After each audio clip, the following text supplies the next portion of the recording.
روزے سے انسان کو بھوک برداشت کرنے کی جو ہے وہ بھی عادت پڑتی ہے کہ کبھی اگر حالات یکساں نہ رہیں، اللہ فرماتا ہے تلک الایام نداولها بین الناس، یہ دن ہم لوگوں کے درمیان پھیرتے رہتے ہیں، سدا صحت نہیں رہتی، کبھی بیماری بھی آتی ہے، سدا خوشحالی نہیں رہتی، کبھی تنگی بھی آتی ہے، سدا جوانی نہیں رہتی، بڑھاپا بھی آ لیتا ہے، کمزوری بھی آ جاتی ہے۔ تو انسان عادت اس کو رہے، اس کا مجاہدہ ہو کہ کبھی بھوکا رہنا پڑ جائے، 5 وقت کی بجائے 3 وقت کھانا پڑ جائے، 3 کی بجائے اگر 2 وقت یا 1 وقت کھانا پڑ جائے تو یہ برداشت کر لے، یہ کفر نہ کر بیٹھے، یہ اللہ سے شکوے و شکایتیں نہ کر بیٹھے، مہنگائی ہو جائے، قحط سالی ہو جائے تو یہ نہ شکرانہ بن جائے، رونا ہی نہ روتا رہے۔ وہ لوگ جن کے غلے اور تجوریاں بھری ہوئی ہیں، جن کے اکاؤنٹ میں وافر پیسہ ہے، وہ بھی آپ کو روتے ہوئے نظر آئیں گے، کام کوئی نہیں، مندہ ہے، کام کوئی نہیں۔ اتنا پیسہ بھی لوگوں کے پاس ہوتا ہے کہ اگر وہ بقیہ زندگی نہ بھی کمائیں تو انہیں حاجت نہیں ہے، وہ وہی جمع شدہ ہی کھا لے، ان کی زندگی بسر ہو جائے گی، لیکن اس کے باوجود وہ مندی کے رونے ہوتے تھے، آپ کو سنائی دیں گے، وہ جناب یہ ایسا ہے تو ویسا ہے، اللہ کا شکر نہیں ادا کریں گے۔ ایک بزرگ رحمت اللہ علیہ تاجر تھے، اسی طرح وہ واعظ دے رہے ہیں، منبر پہ بیٹھے ہوئے ہیں، اور ان کا ایک معتقد خادم آیا اور کان میں آ کے توقف کیا، یعنی ان کو توقف دلایا کہ حضور آپ کا جو مال تجارت سے لدا ہوا جہاز آ رہا تھا، خبر آئی ہے کہ وہ غرق ہو گیا ہے، پانی میں ڈوب گیا ہے۔ تو آپ نے یہ نہیں کہا کہ خطبہ چھوڑا اور بھاگے، نہیں، آپ نے گفتگو کو تھوڑی دیر روکا اور مراقبہ کیا، اپنے دل پر نگاہ ڈالی، اس کے بعد سر اٹھاتے ہیں اور کہتے ہیں الحمدللہ۔ اب لوگوں کو نہیں پتا، لوگوں کو پتا ہے کوئی شخص آیا، اس نے کان میں پتہ نہیں کیا پھونک ماری ہے، اور یہ بزرگ رکتے ہیں اور اس کے بعد کہتے ہیں الحمدللہ، الحمدللہ، اللہ کا شکر ہے۔ تھوڑی دیر گفتگو جاری رہی، اختتام کے قریب تھی تو پھر وہی شخص آتا ہے کہ حضور ابھی خبر آئی ہے وہ جو جہاز ڈوبا ہے وہ آپ کا نہیں تھا، وہ کوئی اور تھا، آپ کا نہیں تھا، وہ کوئی اور تھا۔ آپ نے پھر گفتگو میں توقف کیا اور مراقبہ کیا، دل پر نگاہ ڈالی اور کہنے لگے الحمدللہ۔ اس کے بعد نماز وغیرہ ہوئی، اس سے فارغ ہوئے۔ اب تجسس تھا سننے والوں پر کہ یہ کیا کہتا ہے، بار بار 2 دفعہ آگے اس نے کان میں کیا کہا ہے اور دونوں دفعہ الحمدللہ کہا ہے۔ تو جب سوال کیا کسی دیوانے نے کہ حضور ہمیں معاجرہ تو بتائیے کہ کیا ہے، کہنے لگے اب کس طرح بزرگان دین جو ہے حضور کی امت کی اصلاح فرماتے تھے کہ آپ فرمانے لگے کہ مجھے وہ خبر دی گئی کہ مجھے نقصان ہو گیا ہے، کاروباری طور پر نقصان ہو گیا ہے، تو میں نے اپنے دل پر نگاہ ڈالی کہ اس نقصان کی خبر سن کر کہیں میرا دل اللہ رب العالمین کے بارے میں کچھ شکوہ کرنے والا تو نہیں ہو گیا، میرے دل پر کوئی ایسا غلاف تو نہیں آ گیا کہ میں رب کا شاکی بن جاؤں، شکایت کرنے والا بن جاؤں۔ لیکن جب میں نے دیکھا کہ نہیں، میرے دل کی حالت تو بالکل ویسی ہی نہیں جیسی پہلے تھی، تو اس اللہ کی نعمت پر میں نے اللہ کا شکر ادا کیا کہ اللہ نقصان ہو بھی گیا ہے تو فائدے اتنے دیتا رہا ہے، اگر تیری طرف سے نقصان بھی آ گیا ہے تو اس پر بھی میں تیرا شکر ادا کرتا ہوں۔ کہ مومن تو وہ ہوتا ہے جو ہر حال میں اللہ کی رضا پہ راضی رہتا ہے۔ لیکن کچھ ہی دیر کے بعد دوبارہ وہ قاصد آیا، وہ ان کا معتقد آیا اور کہنے لگا حضور وہ نقصان آپ کا نہیں ہوا، وہ کسی اور کا جہاز ڈوبا تھا۔ تو میں نے دوبارہ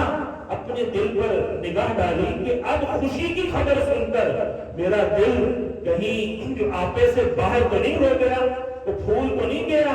تو جب میں نے دیکھا تو میں نے اپنے قلب کی حالت، دل کی حالت ویسی ہی پائی، تو میں نے اس بات پر بھی اللہ کا شکر ادا کیا۔ تو مقصد کیا ہے اس واقعے کا، مطلب کیا ہے کہ بزرگان دین اللہ کی رضا پر راضی رہتے تھے اور اپنے مریدین اور معتقدین کو بھی اس کا درس دیا کرتے تھے۔ یہ نہیں کہ پڑھ لو ہائے ہائے ہو گیا، رو پیٹو، جناب غم کا اظہار کرو، شکوے شکایتیں کرو، یہ نہیں سکھاتے تھے، بلکہ اللہ کا شکر کرنا سکھاتے تھے اور خود اس پر عامل تھے۔ عزیزان محترم، حالات اگر تنگ بھی آ جائیں، ہمارے اعمال کی وجہ سے ہی ایسے اگر جابر حکمران بھی ہم پر مسلط ہو جائیں، تو ہمارے چیخنے سے، چلانے سے، توڑ پھوڑ کرنے سے، نقصان کرنے سے فائدہ کیا ہوگا؟ اس پر کیا ہے اللہ کا صبر جو ہے اللہ کا شکر ادا کیا جائے کہ اللہ پیسے کم ہوئے ہیں تو نے ہم سے ہاتھ پاؤں تو نہیں لے لیے، ہاتھ پاؤں تو دیے ہوئے ہیں۔ اے اللہ اگر کچھ دنوں کے لیے ایسا ہو گیا ہے تو کرم کر دے، ہماری شامت اعمال جو ایسے حکمرانوں کی صورت میں ہم پر جو ہے مسلط ہو گئی ہے اور شامت اعمال آ گئی ہے، مولا اس سے ہماری جان چھڑا دے۔ اور اجتماعی طور پر بھی اور انفرادی طور پہ قوم جو ہے وہ اللہ سے توبہ کرے، استغفار کرے۔ ہم توبہ کرنے کے لیے تیار نہیں ہیں، ہم کہتے ہیں وہ ایسے ہو گیا تو ویسے ہو گیا اس لیے مہنگائی ہوگی، وہ ایسے ہو گیا تو ویسے ہو گیا اس لیے مہنگائی ہوگی، ایسے ہو گیا تو ویسے ہو گیا تو زلزلہ آ گیا، ایسے ہوا تو ویسے ہوا، کلائمیٹ چینج ہوا تو سیلاب آ گیا۔ اللہ فرماتا ہے تمہاری کرتوتوں کی وجہ سے میں یہ سونامی بھیجتا ہوں، یہ زلزلے بھیجتا ہوں، یہ سیلاب بھیجتا ہوں، یہ بے موسمی بارشیں دیتا ہوں۔ جب بارش چاہیے اس وقت بارش روک دی جاتی ہے، اور جب فصلیں تیار کھڑی ہوں وہاں بارشیں اور اولے ڈال دیے جاتے ہیں تاکہ فصل تباہ ہو جائے۔ ٹڈی کے جناب جتھے کے جتھے آ جاتے ہیں، ٹڈی دل آ کے فصلیں تباہ کر کے رکھ دیتی ہے، کس وجہ سے؟ اس کو کون بھیج رہا ہے؟ اللہ رب العالمین کے حکم سے ہی وہ جو ہے وہ آ کر فصلوں پر حملہ کرتی ہے۔ تو اللہ سے پناہ مانگو، اپنی دعاؤں میں عافیت کو شامل رکھو، عافیت کو شامل رکھو۔ مصیبت آنے سے پہلے ہی اللہ سے عافیت مانگتے رہو، تاکہ جب مصیبت آئے یا تو اللہ تمہاری پہلے سے ہی مانگی ہوئی دعاؤں کے صدقے ان کو ٹال دے، یا اس مصیبت کو چھوٹا کر دے، یا اس مصیبت کو چیر کر رکھ دے۔ کیا کر دے؟ چیر کر رکھ دے۔ تو بندہ مانگتا ہی نہیں رہتا میں نے دعا کر کے نہیں مانگنی ہے، مجھے تو دعا مانگے بغیر اتنا کچھ ملا ہوا ہے، میں تو سونے کے چمچ لے کر پیدا ہوا ہوں، مجھے دعا کی کیا ضرورت ہے؟ آپ کبھی کسی کو جو ہے وہ نوٹس کر لیں کہ بندہ نماز پڑھے گا، عبادت کرے گا، جب دعا کا ٹائم آئے گا اس پر موت نازل ہو جائے گی، وہ دعا نہیں مانگے گا صحیح طریقے سے، سوائے وہ کہ بڑا ہی کوئی ستایا ہو، بڑا ہی کوئی پھنسا ہو، اس کے تو جناب کہتے ہیں نا آنکھوں سے دعائیں نکلتی ہیں، اس کے تو بلانسوں بھی نکلیں گے، اس کا تو پھر مسجد میں بیٹھنے کو دل بھی کرے گا۔ اس کے علاوہ جو آسودہ حال ہے، جو خوشحال ہے، وہ دعاؤں میں زیادہ ٹائم نہیں لگاتا اور جلدی سے جناب ٹوٹل پورا کیا، ہاتھ ڈالے جناب اور جناب نکلے۔ اور یہ ویسے ہی جو اقتدار والے ہوتے ہیں، یہ منصب والے ہوتے ہیں، ان کی تو دعاؤں کی آمین بھی ایسے ہوتی ہے 2-2 فٹ دور سے۔ یہ آمین کا کون سا طریقہ ہے؟ وہ شیطان ہی ایسے آمین کہتا ہوگا۔ مسلمان تو حضور کی سنت میں چہرے پر ہاتھ پھیرتے، لیکن آپ کبھی دیکھیں فیشن کے اندر یہ منہ پر بھی نہیں ہاتھ پھیرتے، ان کو نصیب ہی نہیں ہے سرکار کی سنت پر عمل کرنا۔ اللہ عمل کی توفیق عطا فرمائے۔ عزیزان محترم، روزہ بڑی ہی پیاری عبادت ہے اور اللہ رب العالمین سال کا 1 مہینہ ہمیں آزماتا ہے، اور ہمارے ہی فائدے کے لیے، ہمارے جسمانی صحت کے لیے، ہماری روحانی صحت کے لیے، ہماری طبی صحت کے لیے اللہ ہمیں بھوکا رکھتا ہے۔ اور اس سے جو مطلوب ہے اگر وہ حاصل نہ ہو تو کیا فائدہ؟ تو میں بھوکا پیاسا رہے، کوئی حاجت نہیں اللہ کو تیری،